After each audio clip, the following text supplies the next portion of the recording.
Nadana sengo moko fati beton. Ndamba pambola yo sala musolo kende likoso.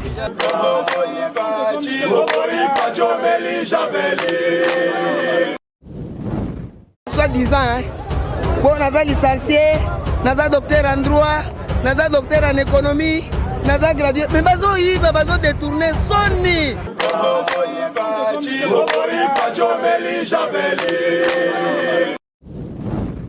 Makala o combien de présidents balekani abayebi yango te ye penda ye kolongoso na système mboka to comme bata ville lelo en tout cas nzamba batela ye asala akuto kugana mai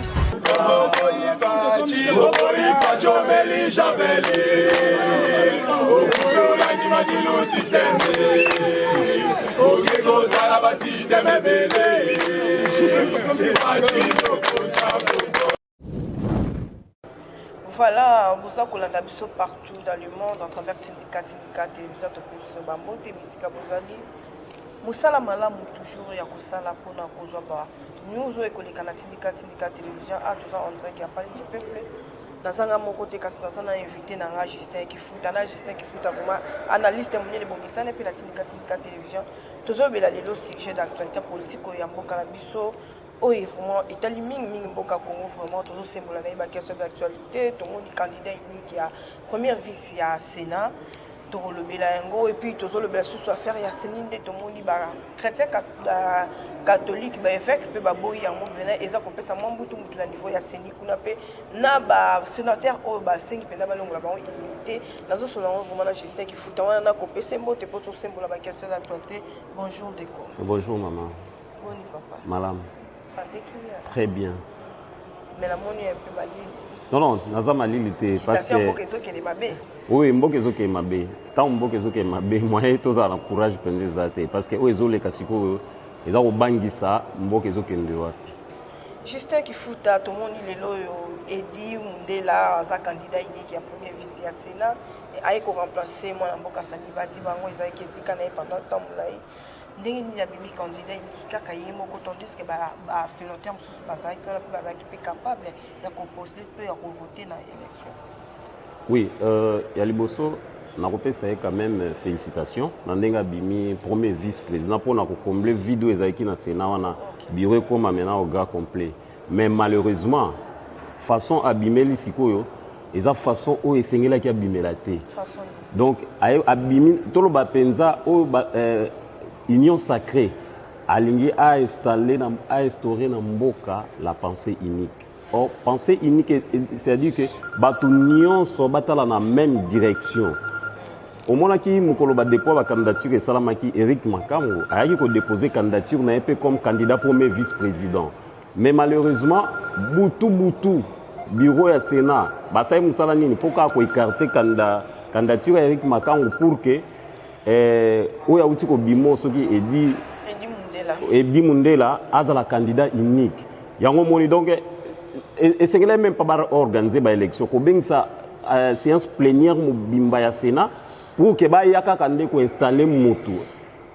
Biso to ta une classe. Tant balobi élection c'est la compétition. C'est-à-dire que batumi balé ba kei na bitumba moko fa ko isamuninga mususu alongi. Mais malheureusement yé ake penza yé moko uniquement yé moko et puis Soni makasi la chambre haute de la République babi chambre haute eza chambre basage ba yé uniquement ko organiser séance mobimba pour papa wana ba longwa ko yana ba milita ba tondisi na pa pour ya ko installer mutu eza vote te mutu ko sote ke wana sami eza vote so que qui vote wanga batika Eric Makangu et puis ba kende ba na compétition batala nani akolonga et dans ce moment là tout ba ke vote salami o eza vote te uto sala mawa ezande installation ba eko sala ya premier vice-président pour ba ko gisaka vide na bango wana union sacrée bo moni union sacrée ndenga yeli da vitesse sur union sacrée zo ya nango na ko kangote malheureusement ayena moment mabe union sacrée o eza que peuple congolais comme éveillé plus que 32 ans au tout les ya dictature. Peuple ça bimi na dictature albongo zon c'est sous la dictature moko bo o même tous ça même ko pesa kombo na ngo mais mona mboka Justin Kifuta soki peut to tambola pe to tala malamu mais na tango ya ex-président biso to zaki ne mona mboka Joseph Kabila pe ezaki ka bazu na bango ba che wana ezaki ba élection te la yoko kote la motute na émission na yo mais ce qu'on a dit à l'époque à Joseph Kabila, élection bandaye ko salama. Ba ko sani. Bon ko salama parce que politique est un monde ba arrangement. Boko tchaka boche et pion na bino. Mais butu boke bo sel na bino biloko na bino mais ba mona ka ke deux personnes ba leki na compétition élection salami moko alongi moko akwei. Mais oyo boye ko tchaka ka mutu moko la pensée unique. Donc pour Nangaï personnellement. Il fallait ça non, balinga qui batika deux candidats qui est en compétition. Comme ça, moko alonga muninga, moko akwea. Nde élection wana ba benga élection. Élection za teket boye botie mutu moko kaka ye moko. Wana isa élection. Tes ande installation ba eko sala ya premier vice-président. Na pensée unique na bango balinga ba et puis mobiliser ba tout pe bino mo boye bi déjà que bozaka na candidat unique. Candidat ngwaza ya bino bozui mbongo nyonso ya mboka. Bon, pour que les militants aient un t-shirt, donc ça fait honte. Ils ont ça sonné pour les Congolais conscients. Les Congolais Congolais conscients, ils ont ça la sonné. Il fallait même pas qu'on mobilise parce que les gens ont installé quand on a déjà en place. Tout à la casse, on a Céline, des petits boutons, évêque qui a déclaré, moi, ko salama lelo ba actualité la biso base na biso auto ko la kaka seni pour 2023 a déjà élection za ko tambola peza ko ya fo président na biso Fachi azonga lisusu na isika na yeme mboka fe tambola peza kitoko to le isika wana ya seni la pression malo maman au moment qui loi portant organisation et fonctionnement et les cas qui en assemblée nationale va voter tant va voter loi awana ba évêque déjà ba belela ki déjà ba lobi loi wana eleki na ndenge ya mabe parce que loi wana normalement ba esenga ba dépolitiser yango parce que à l'époque il dépêche pour le bapona loi ya seni yo moni loi wana il dépêche tant bazaki na pouvoir ba ganga ki ba lobi ke non te seni wana Kabila même mise neza na kati seni wana il faut ça dépolitiser il faut ça la gérer na ba politicien te ba société civile. Maintenant, la loi wana malheureusement tout le monde que tant que voter loi wana et que zong sakaka ba politique na kati. Ndo mo ba évêque ba beleli ba lobi non. Ce qui changement faut apporter quelque chose ya malamu. Tant que lobi que yo to ko ça la changement, mais changement eloko malamu ya na katité. Pourquoi ko loba que eza changement? Nde ba évêque ba sengaki ba komela ki bureau ya Sénat.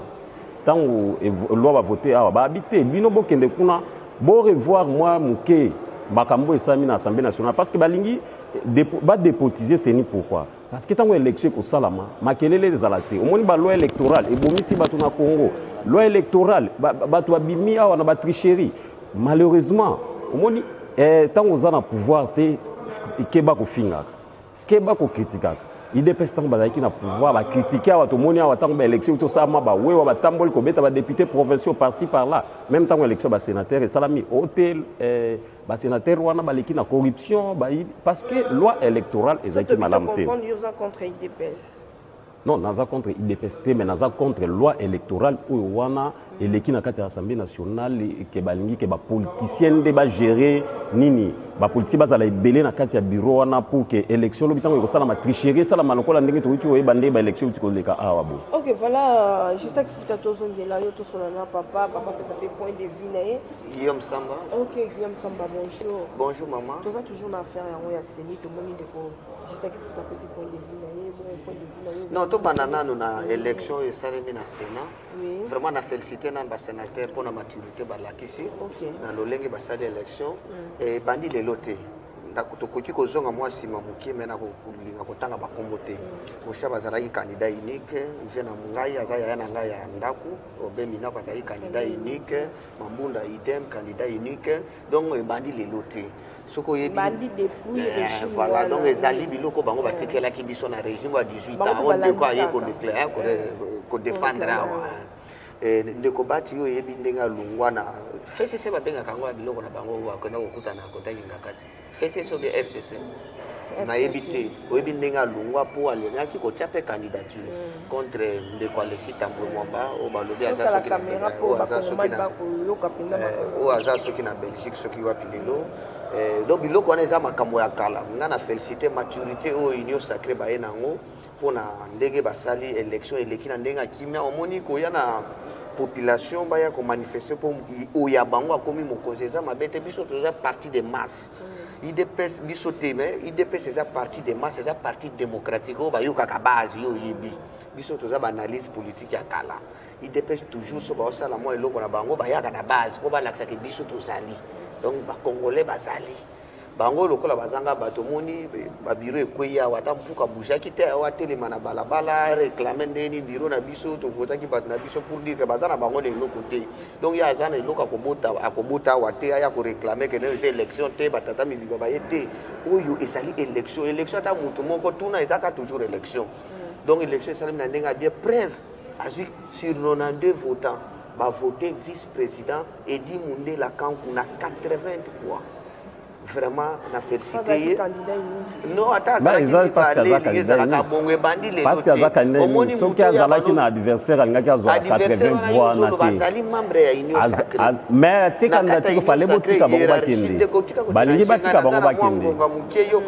balingi batika bango bakende bango mibale na kata union sacrée est-ce que yo sur mona na lingoma moko bazana des candidats il faut quand même respect à hiérarchie ezala na kati ya mulongo nyonso ezala na respect ya mibeko pe ya bakonzi ya lingoma wana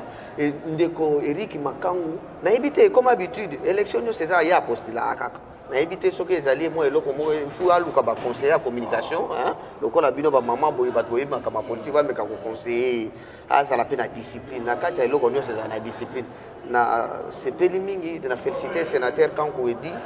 ndege ya 83 donc plus de 90% d'aba votant félicitations ainsi va la démocratie oh biso tozo salaka oh bango ba salaki lobby hein yango nde régime voilà alors bio to salimo soki muto asalaki lobby mabe non ezali ya malamu ezalaki mabete soki ozali ko critiquer muto azali ko sala mabe tango atiki poubelle yo ko sani faut ko longola mais tango ye ke olandi non tango ye olandi même voix tango yo tango yo réandika ka même voix c'est-à-dire que ozana eloko te ozana eloko te parce que yo soko kuti bosoto faut longola mais yo lobi ke bosoto après yo po yo continuer bosoto wana donc eloko moko ezate yango moni ke union sacrée ezana ngo kaka est-ce que na koti koloba mama est-ce que tenga na za IDPS na za journaliste indépendant na ye pour na ko réclamer démocratie lo lenge démocratie ezali ko telema non problème ezawa ezani Fachi a koti pouvoir asali union sacrée azosala kaka na bato yo basalaki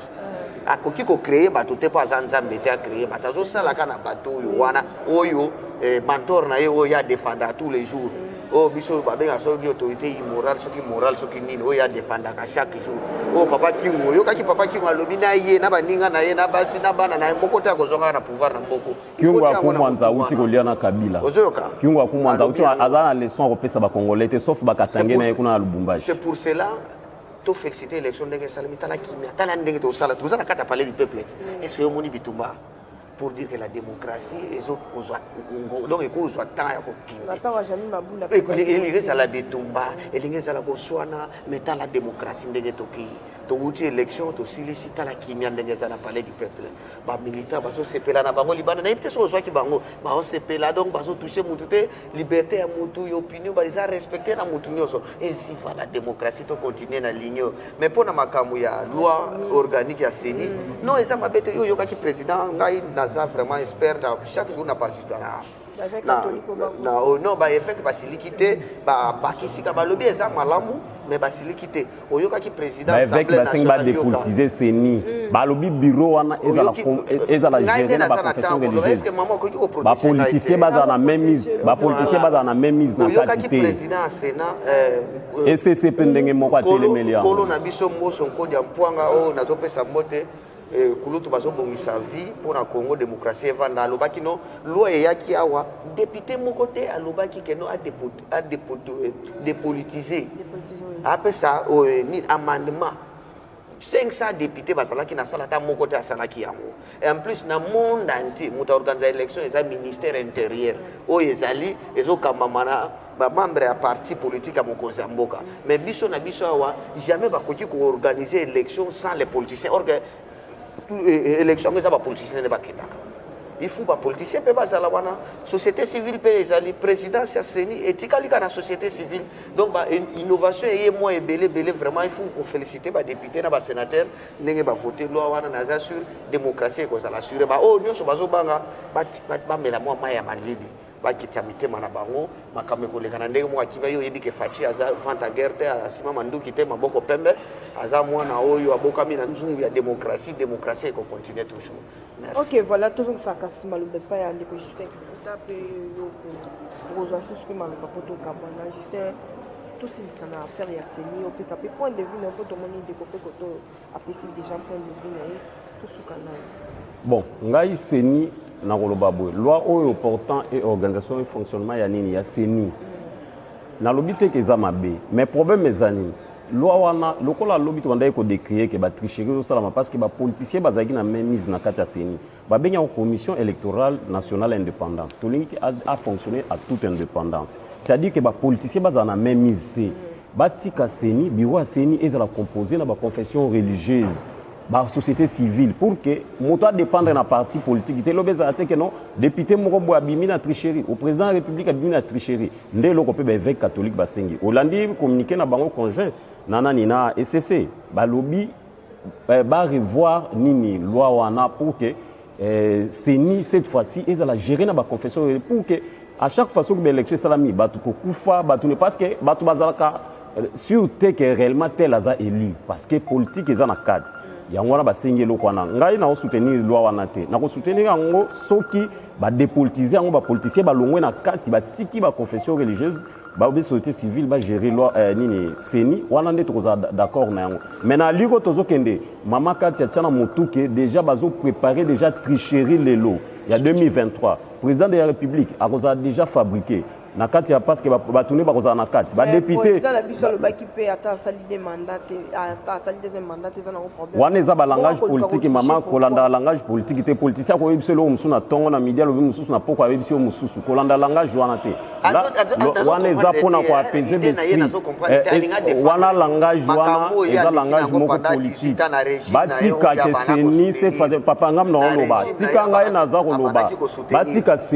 batika CENI ezala gérer na ba société civile mingi ba confession religieuse mais ce qui c'est que d'abandi ko placer ba pion na ekuna au monde ba partager ba pouvoir ba poste au monde que bato FCC na union sacrée nde ba se retrouver na kati wana tant ba se retrouver na kati wana yeba ke moto union sacrée za na kati FCC za na kati tant nga za candidat ya obédience moko boy ba ko ça le fort na bima pour que bazo majorité parlementaire o baza na ngote o eloko wana mo ba décrire ngo lobi na Joseph Kabila monde ba wewa ba beti bato wa ote Kabila fabriquer majorité consort mais majorité wana majorité wana eloko c'est qui est grave c'est qui est grave baza na droit na yepa ko réclamer donc à moni clarté à ko réclamer te pas ça wewa à sa population congolaise. Les Camerounais n'ont compris de traiter ma Cameroun yozoluba. Mboso président de l'Assemblée nationale. A lobby loi est liée à wa. Isa président Tshisekedi te muta proposer qui loi wana. Isa muninga na bango député Lutundu la muta yakana loi malheureusement les lois commis excellence. Aïe na loi ba analyser loi 500 députés y compris ba honorable le ministre Lutundu la ndenga yaki na loi wana ndo ba vider substance na ngo même nyonso. Ndenga senga ki koto ezaki ba société civile ba gérer bango bazu ba modifier nyonso ekomi ba politique lokola secrétariat exécutif national inde monteur ya CENI lelo kozala gérer na ba parti politique élection crédible voilà que démocratique et transparent voilà les gens qui ne comprennent pas omoni donc bokoti ko kata makabie na vanté donc ekoza mbala liboso ya komona élection bato aboye mama kati ya baza bato oyo ne faut même pas peuple congolais compter na bato aboye parce que bato aboye et bato bazona mamboka na libunga penza bato lokola ba donc parce que peuple congolais azana posa a voter mbalo yo mutu ya kobima na volonté na ezoteka ba fabriquer biso président de la République ba fabriquer président de la République ba fabriquer député national donc bango bazana leçon ko pesa biso te ndenge bazaboye pour gérer pendant 18 ans toyebi ko ba gérer te parce que ngana tika ko gérer mboka te mais na za peuple congolais na ligne ke be élection et salama o mutu ngana okende ko pona na iyongo mukolo wana yende soki abimi abima mais za teke mutu ngana ponite abima te madame bazali na leçon ya ko pesa biso faut la maîtriser bien parce que na monde toza moral moko te OK tozo ko ba toujours koto toki ndeko abi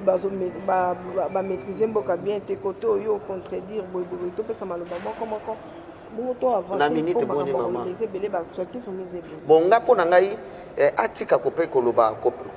kopesa impression ke no awa eza dictature eza te toza na démocratie na 2023 na koyebisa bapeuple congolais bozala kimia élection ya malunga oyo kongo nani ezwa te ekozwama na 2023 bino moko bokomona œuvre humaine nyonso ezala parfait te mwa mbeba ekoki koya ekoki kozala me bozala sire ke oyo akobima président comme député à cause de l'annoncé député bango va gérer baninga na ye oya côté la kawara ba gérer pendant 18 ans ba papa na ye ba noko na ye 18 ans na mboko bazali ata na leçon moko ya démocratie ko pesa biso te merci maman na suki wana OK c'est là que kabona yo to moni susu na sénat kuna basengi balongola ba unité ya ba sénateur ba batata moko akimi tambo mwamba ba azana Belgique déjà aki osani na ebité l'homme fort d'hier na évité ce qui balobi azobela hôpital kuna ezana corona mais ya ke kuna na évité so kozala ndenge nini po corona ezobeta na Belgique kuna esengi mutu na mutu azwa traitement na mboka na mais ya ke kuna na âge na ye wana ezopesa nga passe mingi peut-être akodi kozala contact mais oui mais il faut que ça justice ça la justice élève la nation non maman vacances ou pas la justice élève la nation na kosenga na ba sénateur na ndenge bolakisi patriotisme na bino bo voter premier vice-président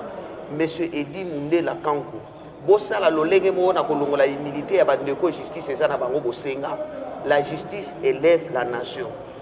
tozala te lokola 18 ans eleki bato bazoyiba mbongo bazoya tobetela bango maboko likola ba $100 bapesaka bino bobetela bango maboko te botika justice esala mosala nango lokola basengaki topesa ta na justice asilisa asala mosala nango soki baza libre obele bakozonga na bandako na bango bake kolia fufu na bango na kimia lokola bamesana kolia bamosusu mpe babeta golf na bango bake kobeta yango mais nasengi na basénateur basala ombrage te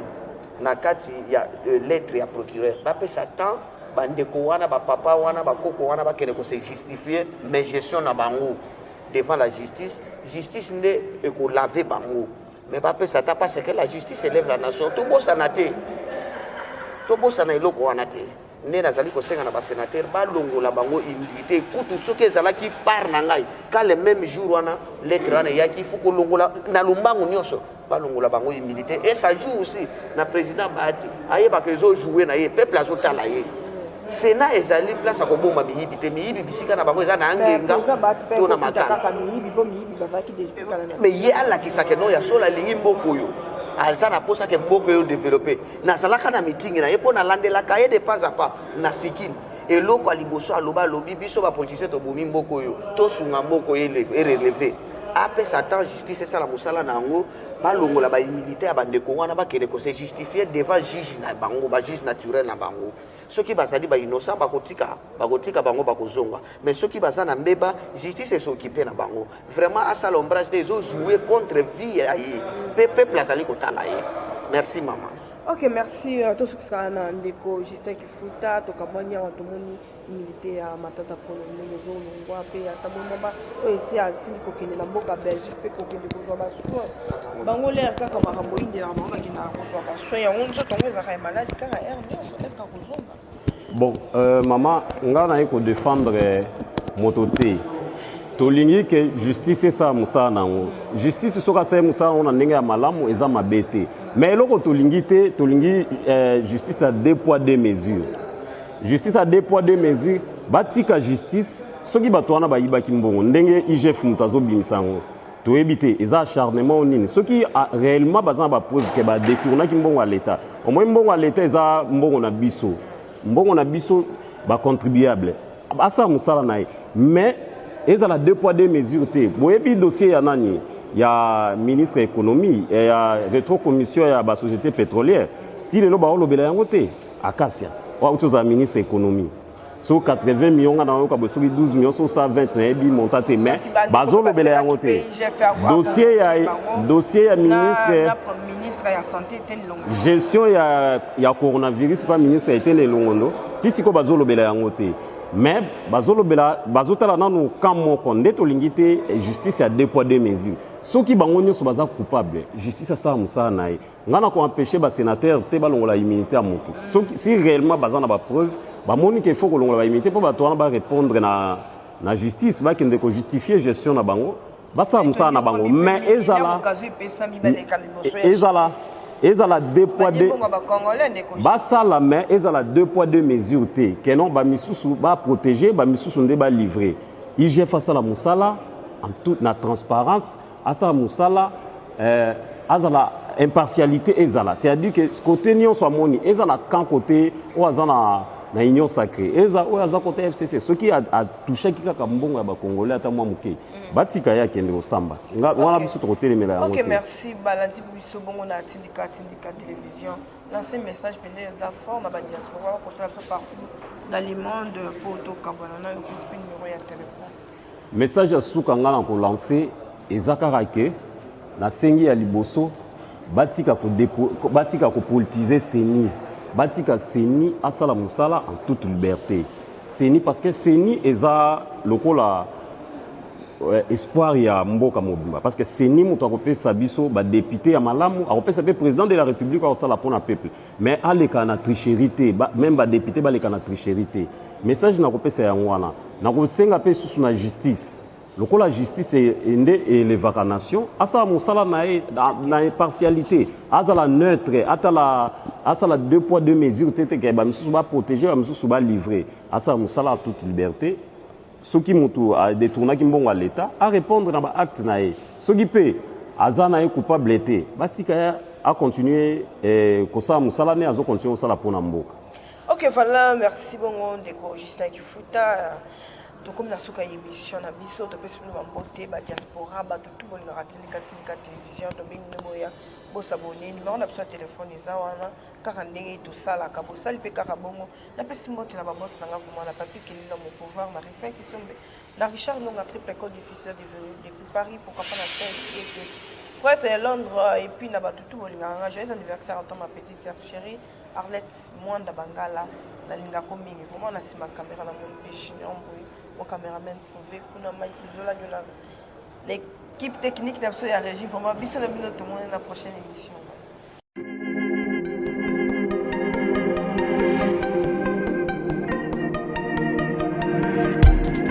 Alors après 25 ans d'expérience, eh oui, de 1995 jusqu'à ce jour, Elton Storm, l'unique shop congolais de Londres, na Grande-Bretagne, il est Londres, et Zaliko ça la fierté à la communauté nabiso, et surtout, il y a un homme d'affaires congolais sérieux dans la diaspora. Oh yes, yes, yes, yes. C'est créé Elton Store et Zalika Kamoko, le sérieux, accueil, na service qui toko na ba client na ye. Avec ma produit na ye, où il y a première classe, il y a qualité supérieure. Oh, il y a ma bombe à Elton Store. Oh yes, mon climat bimbe yeba. Ma maman à Londres va confirmer. Elton Store, c'est le berceau des produits cosmétiques. Il y a solo produits originaux. Et yes, les alipes perso y a produits alimentaires, naturels et organiques. Au travers de nos produits cosmétiques, Elton Store détient le secret. Secret ya solo. où il y a poso ya maman moi c'est qui toko poso ya moi so penza basali kolula poso ya moi so mobala kotala ya lembate poso so ko tamboli masanga sima eh oui yango ne ba produit zo tekama na kati Eden Store na ba produit alimentaire où il y a Eden Store yango de secret ya cuisine ya maman congolaise eh oui nyonso ko se pensa mobali na yo ezali pondu matembele ngai ndole fumbwa ndunda bilembwe